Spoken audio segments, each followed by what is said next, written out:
ಪ್ರಚಾರದ ವೇಳೆ ಮಾಜಿ ಮುಖ್ಯಮಂತ್ರಿ ಕುಮಾರಸ್ವಾಮಿ ಅವರು ಆಡಿದಂತ ಒಂದು ಮಾತು ಈಗ ವಿವಾದಕ್ಕೆ ಕಾರಣ ಆಗಿದೆ. ಇದಕ್ಕೆ ಬಹಳಷ್ಟು ಜನ ಪ್ರತಿಕ್ರಿಯೆ ಕೊಡ್ತಾ ಇದ್ದಾರೆ. ಅದರಲ್ಲಿ ಪ್ರಕಾಶ್ ರಾಜ್ ಕೂಡ ಒಬ್ಬರು. ಎಚ್ ಡಿ ಕುಮಾರಸ್ವಾಮಿ ಒಬ್ಬ ದಾರಿ ತಪ್ಪಿದ ಮಗ ಯಾರು, ಕಳ್ಳನ ಮಗ ಯಾರು ಅನ್ನೋದನ್ನ ತಿಳಿಸಿ.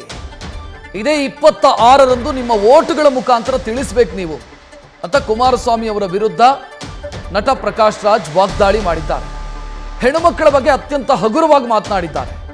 ಕುಮಾರಸ್ವಾಮಿಗೆ ನಾಚಿಗೆ ಮಾನ ಮರ್ಯಾದೆ ಇಲ್ವಾ?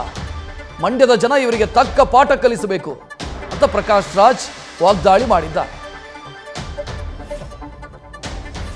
ನಿಂತ್ಕೊಂಡ್ರೆ ಗಂಡ ಸತ್ ಮುಂದೆ ಅಂತ ಹೇಳಿದ್ ನೀವೇ ನನ್ನಪ್ಪ.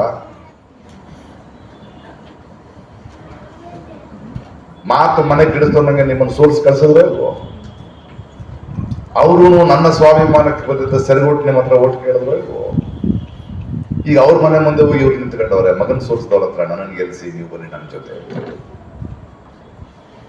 ನಮ್ಮ ಸ್ವಾಭಿಮಾನ ಮುಖ್ಯ, ನಮ್ಮ ಹಕ್ಕು ಮುಖ್ಯ.